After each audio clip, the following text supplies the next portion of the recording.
if you are somebody who's providing a product or service in this space that others are relying on for capabilities, then they should have some measure of comfort that it does what it says it's supposed to do.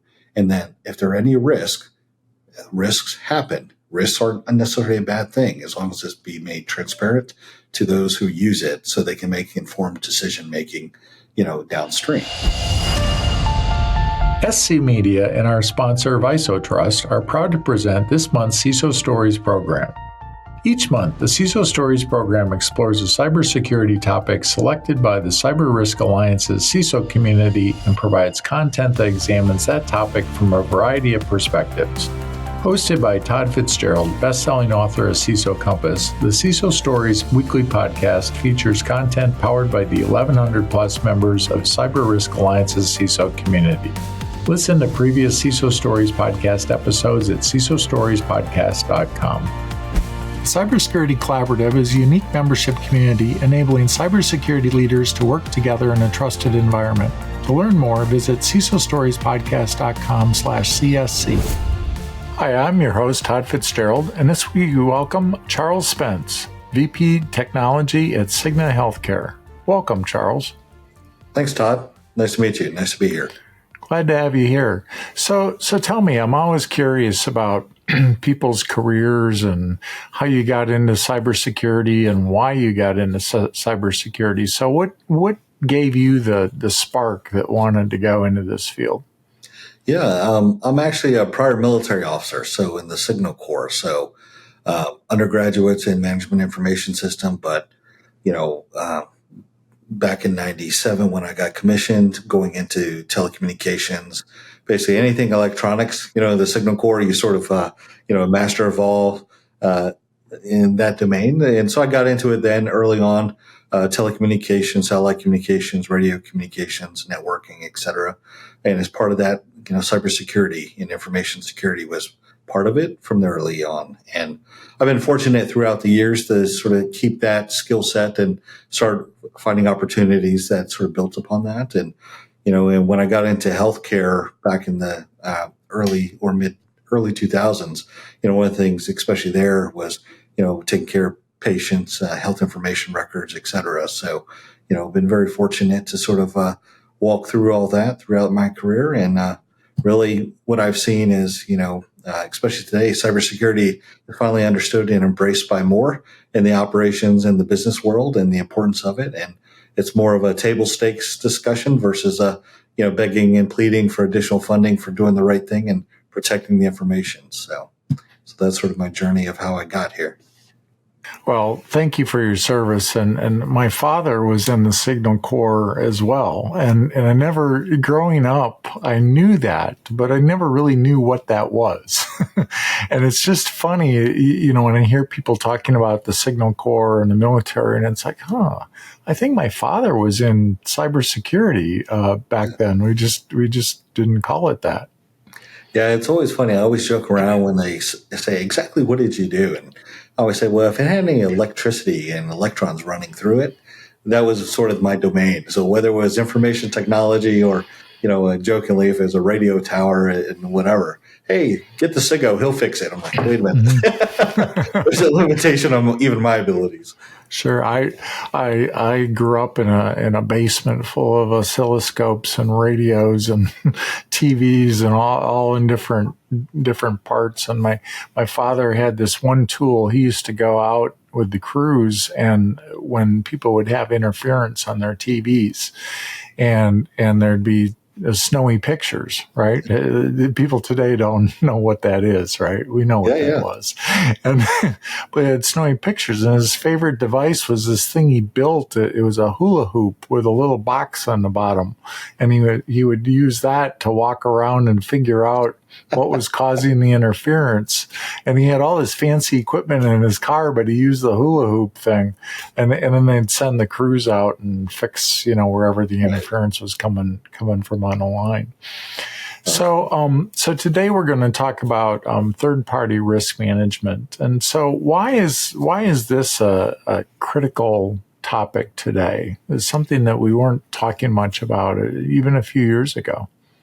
Yeah, I think, if you look at the business landscape and how businesses sort of thrive and operate today, in the past, it used to be, hey, I want to build those systems, I want to build those services and have it all in-house within the walls of my building and in my company. Well, today, as you sort of move forward with over the last, 10, 15 years with a lot of the outsourcing, a lot of the acceleration of the Internet of Things and new digital technologies coming to bear and cloud technologies, it's more viable and economical for companies to find a service partner who has technology outside their walls, and you have to send them data to sort of accelerate fulfill those services for you. It's cheaper to buy or lease an asset versus build it. So all those things sort of have come to bear to have opened up companies to leverage all these third parties to fulfill and execute services for them. The companies are still accountable, but at the end of the day, the responsibility is shared between the company and whoever the service partner is. And with that becomes a measure of risk transference that goes from, hey, I now have a lot more direct control and oversight to one where I now have to trust a partner is doing the best things in my interest. And oh, by the way, I'm not their only customer. They're servicing, 10, 15, 30, whatever customers, and they're having to do that for them as well. So there's a little bit of, I need this service to be competitive, but I also need to trust and verify.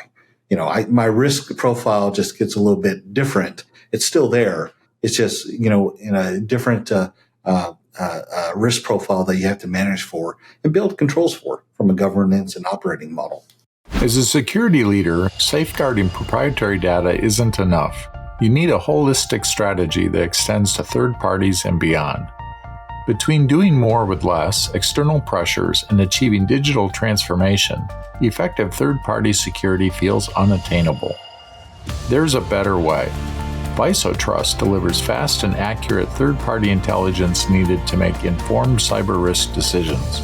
With customers like Bain Capital, Bloomberg, and GM, VisoTrust automates third-party risk in minutes, providing deep insights for faster and efficient cybersecurity.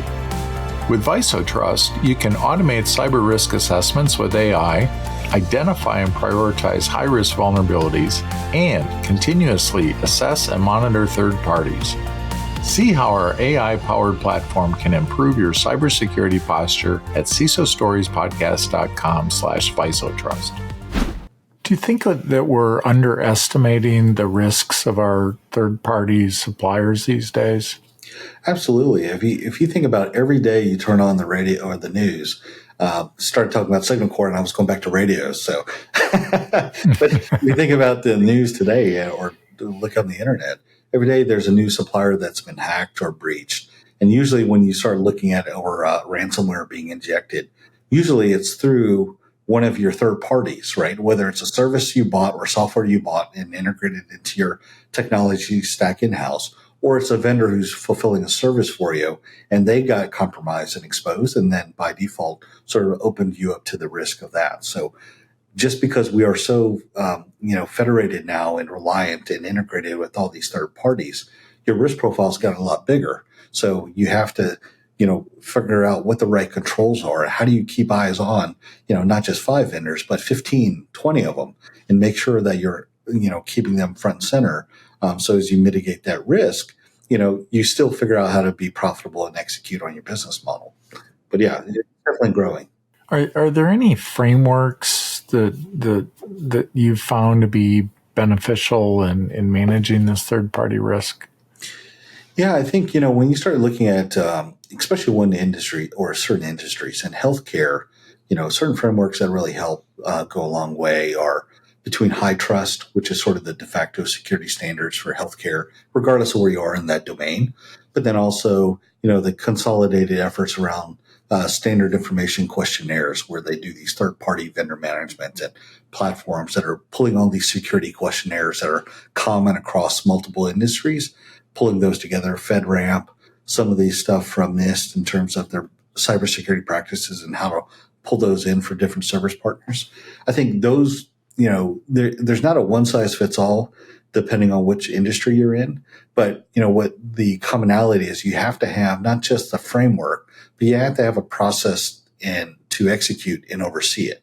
And I think sometimes people will throw a tool, hey, we got a third-party management solution that's going to help us manage our vendors. And at the end of the day, you find out it's a glorified CRM. You got to actually execute on the principles and the different security attestations and frameworks to actually monitor and get into the heart of what's your exposure, what's your risk, and how do you manage that accordingly. Is there any methodologies that would help when you're looking at the risk, to assess that? Because I know we use things internally, but is there something externally that you think would be a good methodology for that? Yeah, I think, one of the ones I would always say is for people, and right now just drawing blank on that platform, because it's actually it's a third-party platform that we use heavily. It used to be Hyperos, but it's sort of moved on. I forgot the name of it. But, one of the things that you have to look at and from frameworks is which ones that actually look at the multi-dimensional. So, for example, business financial viability, their risk and use of security frameworks for access controls, their list and access to third parties across the board, et cetera. And all those things have to be multidimensional. So it's not a traditional, what I call internal cybersecurity risk assessment, where you're just looking at your exposure. You then got to sort of cascade that out. So you're looking at, outside the walls and everything down the road accordingly. Mm-hmm. I was just thinking while we were talking here, I also teach at Northwestern University, and I teach a course in IT risk management. And I was just thinking that this would be a great project to assign the students, is to look at an IT risk management project that's not just looking at our internal risk that we have, but asking them to develop, how would you go after your external suppliers? Oh, absolutely. And assess that risk. I think that'd be a great project. Yeah, and I think, the domains to look at in particular, like I said, financial risk, what's the reputational risk of that vendor and the exposure they have, the regulatory compliance risk that sort of come in depending on where you are. We're in healthcare, so, that's a big thing for us, right, with CMS and Homeland, HHS, and then every state has its own regulatory framework that you got to go against, the operational risk and strategic risks. One of the things, especially, if you back up a few years ago, was about 2 years now, start thinking about when all these issues started coming up with these global hotspots, right?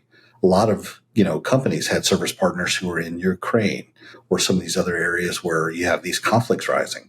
Well, those third parties, because of all the cyber activities that went with the traditional, warfare that was sort of kicking off there, also put those vendors and suppliers at risk. And when those companies picked up and moved, that also opened up some of your risk, because now they're operating in areas that they're not accustomed to. And if they're relocated, all those things that go into making a secure end-to-end, supplier sort of have been fractured and fragmented, and you have to reconstitute that. But it's a risk thing that people weren't thinking about. Or the worst case is vendor A, who's providing those services, is no longer there. Now you're at a rush from a business resiliency perspective of finding somebody else and then accelerating that whole due diligence process that you've done for another partner in a more structured manner. Now it's on a compressed timeline just to be able to do your business and operate. I mean, that's a really good example. I mean, I think that looking globally at the supply chain, and, we all, remember the difficulties that we had during COVID of getting things. And I learned during that time that in Ukraine makes a lot of the wiring harnesses for cars. You don't have wiring harnesses, you're not producing cars. And then problems getting the chip supply, everything else. So are you tracking the sourcing of your vendors, and are you looking at the political region risk, nation state risk, when you're looking at your vendors?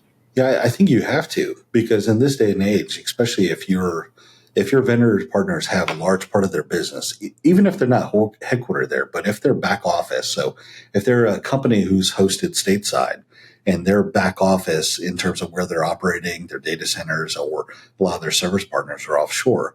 You have to factor that in because you need that stability. But then also, depending on what sector you're in, you need a little bit of comfort in the political stability of that regime or that country that they're operating in. For example, there's certain things that, depending on what you do, company-wise, you can't do in certain countries in the Asian theater, right? Some of the governments there are a lot more restrictive on what information and or in some cases. So, for example, if you operate and have some entities in China, for example, you have to go through, the Chinese firewall for and they call it the Great Firewall for a reason, because if you operate in that country, regardless of what industry you're in, all your data is going to be filtered through that, point. So then it's okay. Well, what do you do? How do you measure that? Is it really necessary for me to operate in that country based off maybe what I'm processing, et cetera? So those type things sort of factor in, as well as, regional instability, environmental activities, et cetera, right? If you operate in some companies where they have, and it goes back to really at the end of the day, business, how do you maintain viability and resiliency in your business without disruption, whether it's politics, environmental, weather, inclement weather, natural disasters, et cetera. Those you can't control, but some of the others that you can't control, you want to try to get those off or minimize those impacts to your business as much as possible. So a company like Cigna is going to have thousands of vendors that you're dealing with. How do you prioritize the risk of these different vendors and do that assessment and what sort of team does that take to make that happen? Yeah. I would say it's actually a multifaceted approach because you have to. It's not a business only thing. It's not a technology thing, and it's not a cybersecurity thing. It's really a model where you have almost a three-legged stool, where you have sourcing professionals who specialize in contracts and SLAs, et cetera, help put in some of the basic blocking and tackling from a contract vehicle perspective, right? From indemnification to SLAs and all those things that you want to make sure you hold those vendors accountable. Yeah, from a information security, also working to make sure that those your vendors are adhering to basic cybersecurity practices. You have a way to do the trust but verification, right? So you're in monitoring them, right? So they do what they say when they say. And then from a technology and operations, which I consider in this aspect like a business function, they're actually doing the operational monitoring, right? As with any vendor, you can either treat them as just a vendor at your own peril, I would say, or you treat them as a partner. If you treat them as a partner, you don't just try and say, hey, do this work and that's it. But if you treat them as a partner, you're going to bring them and say, hey, here's how we work together. Here's the issues. You will always have issues. It's how do you identify those and work through those together to make sure that you're getting the best value in the most mitigation manner with regard to privacy, compliance, or security, et cetera. Mm-hmm. What's most important to you? And if you're looking at vendors, what are you expecting them to have from a security standpoint? What are some of those things that would be your hot buttons? Yeah. So if I look at depending on what they do, right? So if it's a vendor that has a digital footprint, I would expect table stakes is they have to have a recent, vulnerability assessments on their platforms and have shown some demonstrated maturity of how do they review, monitor, and cycle in those fixes.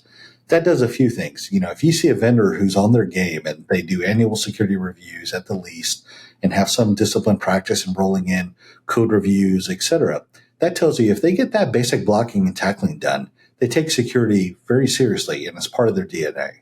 So if you find a company that does that, it's a lot easier then to see how the other pieces around the security frameworks, whatever your framework you decide, that they're going to take it to heart and pull that in. If you go into a partner who, they basically, it looks like it's more of a startup overnight and, their data center, when you look on Google Maps, is in the person's home, right? And I say these things because, throughout all my years, I've seen it all, right? I've seen it when you look at a vendor and they are responding to an RFP and you do some basic due diligence and it's supposed to be this multi-million-dollar service vehicle and you're looking at it and you look at Google Maps and wait a minute, this is a residential area, right? And then they start finding out it's in the person's home or in their basement, right?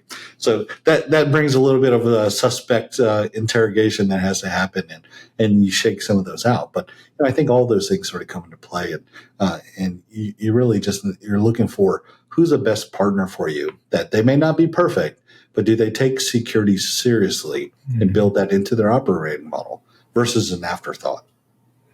What are some of those emerging threats that you're most concerned about with third-party suppliers? Definitely the with everybody, especially if you look at the last few years, there's not been a shortage of what I call OpEx reductions, right? Companies trying to figure out because post COVID, how do I do things better, faster, cheaper, right? And with some of the layoffs that have been out there, what that implies too is some of these companies are then looking for the most economical and cheaper sometimes labor to do the work. That sometimes forces you to start looking offshore for contracts and offshoring, et cetera. Well, for me, that's if they haven't done that before, and if they're just doing that just because it's an OpEx play, then they're potentially sacrificing quality, but then also the security protocols, depending on where they are and what they do for you, right? So I think that's one of the things that I would start, as a concern based off the new landscape and the new changing operating model realities is as people look to reduce costs, making sure that it doesn't get worse. And if it's okay if they do offshore, but as long as they have some of those assurances put into play and in place. I think when you start then looking at some of these digital footprints and capabilities, especially look at healthcare, some of the cyber issues that are going to be on the emerging landscape out on the vendor space are those vendors who in particular are looking to do interoperability or take advantage of this Gen AI and be these different sources of truth or inputs for these different models that are driving clinical inputs. And that's why it's in healthcare. Gen AI is, a nice shiny object out there for people to look at. But in healthcare, it's a very pragmatic approach to say, could this fit in and how does it fit in? Because too often we also realize that, if some of these services are out there, they also have to be hardened and they have to be done so in a manner that, takes out any doubts of, hey, could it be compromised, et cetera. So I think those are some of the things that as companies start coming on, companies will start looking more and more aggressively on the digital security frameworks and controls being put in place to make sure those type of assets as well are being addressed in an aggressive manner, not a very passive one. Whereas maybe before we only do a vulnerability scan once a year. How are you ensuring that some of these new services that are coming online, are actually, valid, complete, and have the integrity that they're espoused to be. Yeah, I know. Recently, we did a month of AI CISO Stories podcasts, and it takes me back. I worked in the healthcare industry for one of the competitors to Cigna for quite a while, and I know we were playing around, and this is before all the Chat GPT stuff with IBM Watson, and sucking all kinds of claims information into that to see what you could find out of that. I don't know where the status of that is these days in healthcare, but it sounds like a brilliant thing. But now how do we get our arms around that with all the connections in healthcare with all these other different entities? Oh yeah, and I think that's one thing. You look at Cigna and others; they're taking a very measured approach to. There's value in these new technologies, but just because there's value doesn't mean you jump right in. You sort of have to check the block and go through the due diligence of where does it make sense, right? And because there's some low hanging fruit that those things can add value to, and others that are a little bit more complicated or complicated and require additional review and federal and regulatory oversight, right, from FDA or whatever, if it's tied to like medical devices or any type of decision support for some care.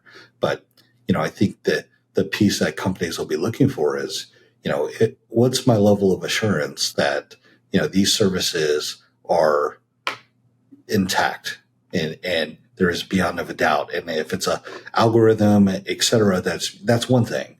But whatever those processes are, how do you make sure it's not being influenced externally by, say, potentially a bad actor, or that data that's being used to generate that stuff is being compromised to some degree, so somebody has another way to siphon off information from someone's personal health information or PII, right, for use for nefarious products or reasons. Well, and it's interesting with the SEC's actions with, looking more at materiality and risk, and then looking at the SolarWinds incident and going down this path with CISOs, I think just puts a bright light on our external suppliers and what our relationship is with those. Yeah. Yeah. The SolarWinds thing in particular, if you start looking at what that has sort of done for, accountability at the end of the day, right? And making sure, I've heard two sides of the story about, how that sort of came out and how it was applied to the CISO for SolarWinds and everything else. But, I think if you take a step back more fundamentally, at least my perspective is, if you're in particular, if you are somebody who's providing a product or service in this space that others are relying on for capabilities, then they should have some measure of comfort that it does what it says it's supposed to do. And then if there are any risks happen. Risks aren't necessarily a bad thing as long as it's be made transparent to those who use it so they can make informed decision making, downstream. So, I do like how it sort of changed the discussion, regardless of how you feel, that's put more of the security topic and landscapes and how all those things play into your business model front and center, right? And it's making it a pillar of how do you do business, especially if you're in the digital age, that whatever you do and services you provide, you have to think through not only how do I deploy the appropriate security infrastructure, but then how do I maintain it? And all those things. And, risk never goes away. No tool in this world will ever say they can mitigate or manage 100% of the security vulnerabilities or threats you face. But what they do, you have to be able to, use it to its full capability, monitor, manage it, and groom it, throughout time. It's not like the Runcomatic where, on the infomercials where you set it and forget it and you walk away. It's something that it's a discipline. It's an art. You put the right tools, process, and people in place, but it's something you got to monitor and nurture and grow because the threats will always evolve. And we have to do the same thing on our side to safeguard our business and our services and our customers. Absolutely. We did interview Tim Brown, the CISO for SolarWinds. If any of our listeners want to listen to that, I think it's pretty fascinating because he talked about before the breach, what happened during the breach, and then after the breach, the mitigations that they put in place so that this could not happen again. And I point to that.